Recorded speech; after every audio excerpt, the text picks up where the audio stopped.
Saint-Domingue, Haïti, Nicaragua, Cuba et autres.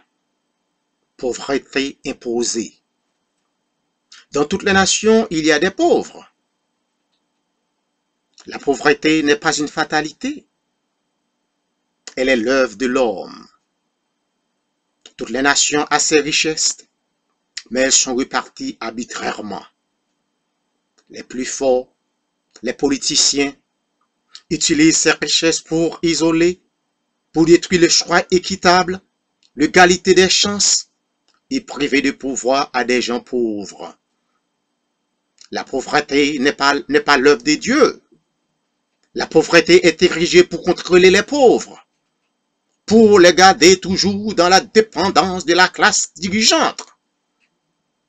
On voit la pauvreté comme un idéal social normatif, parce que c'est par le truchement des pauvres, en les manipulant, la classe dominante correcte les failles sociales. La classe dominante ne révolte pas contre une loi gouvernementale qui n'est pas à leur faveur, qui est contre leur intérêt. Au contraire, elle dirige, elle manipule la classe souffrante pour prendre la rue afin que le gouvernement puisse être satisfait de leurs désirs. La classe dominante utilise la classe souffrante comme une figure idéologique pour susciter action et réaction sociale, pour corriger l'ordre social. La sociologie de la pauvreté est comme un instrument social dans son ensemble. Quoique les dirigeants politiques dans le monde divisent, arrangent les pays pauvres en plusieurs catégories, classifiant que Haïti est le pays le plus pauvre, Saint-Domingue est moins pauvre que Nicaragua, San Salvador est mieux que Honduras. Les pauvres de l'Amérique latine sont différents à ceux des pays de la Caraïbe. Tout cela, c'est la musique. C'est de l'opium pour faire dormir les pauvres dans le monde. Un pays pauvre est un pays pauvre.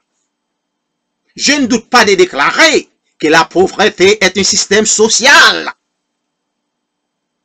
un instrument modeste établi par les dirigeants politiques pour contrôler la classe travaillante ou souffrante. La structure sociale de ce monde stimule la pauvreté, la misère que nous sommes en train d'endurer. Les mécanismes sont bien érigés pour que les pauvres restent toujours pauvres et les riches deviennent plus riches.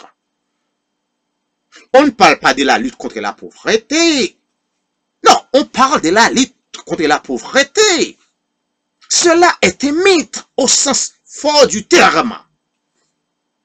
Quelle ironie pour que les dirigeants politiques des États-Unis pensent qu'une personne peut vivre avec 7,50 $ par heure. Et malgré les efforts de l'administration du président Obama, les républicains refusent d'augmenter ce salaire minimum. En Haïti, à Saint-Domingue, à Cuba, en Nicaragua, Honduras, San Salvador, inclut les pays de l'Amérique centrale, les pays de l'Amérique latine, les pays de la Caraïbe, les pays pauvres de l'Afrique, juste pour mentionner que quelques-uns. Les dirigeants politiques de ces pays utilisent la pauvreté comme un instrument pour contrôler leur peuple. Quelle disgrâce! Il semble que la théorie économique de ces pays ne prenne pas en compte de changer les coûts de la vie des pauvres. En d'autres termes, les coûts sociaux. Adam Smith, britannique économiste, disait « La pauvreté n'est pas une question essentielle économique, mais des inégalités mélangent des arguments qui relèvent indistinctement de la morale, de la philosophie politique, de l'ordre public ou de charité. » La société idéale que la politique économique envisage pour la pauvreté, c'est faire dormir les pauvres tout en les procurant de la drogue, l'alcool et autres, pour calmer, pour contrôler leur fureur, pour les aveugler de leur misère. Socialement, le monde est monopolisé. Les classes sociales qui détiennent ces monopoles sociaux structurent le monde d'une façon pour que ce monopole soit passé de génération en génération. Par exemple, la politique des États-Unis est monopolisée par un petit groupe de familles et ces gens ne font pas sacrifier ses intérêts au profit des pauvres. Ils font partie de la classe dominante pour nourrir leur ego.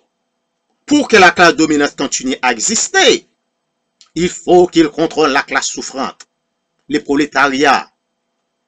Par exemple, la pauvreté qui s'installe en Haïti, à Saint-Domingue, à Cuba, dans les pays des Caraïbes, les pays de l'Amérique latine, les pays africains, est l'œuvre des politiciens de ces pays. Et s'ils veulent, ils peuvent enrayer la pauvreté, la misère de leur peuple. Mais ils ne vont jamais faire cela parce qu'ils érigent cet instrument pour contrôler leur peuple. L'existence de la lutte des classes n'est pas une fatalité. Le gouvernement, la classe dominante, établit cette trouble pour diviser les classes sociales, tout en énonçant la théorie de Charles Darwin, disant que les forts vont survivre. Les pauvres haïtiens, les pauvres dominicains, les pauvres cubains, les pauvres américains, les pauvres nicaraguayens, les pauvres mexicains, les pauvres africains, les pauvres partout dans le monde. Il faut que vous luttiez vous-même pour changer votre situation sociale et économique.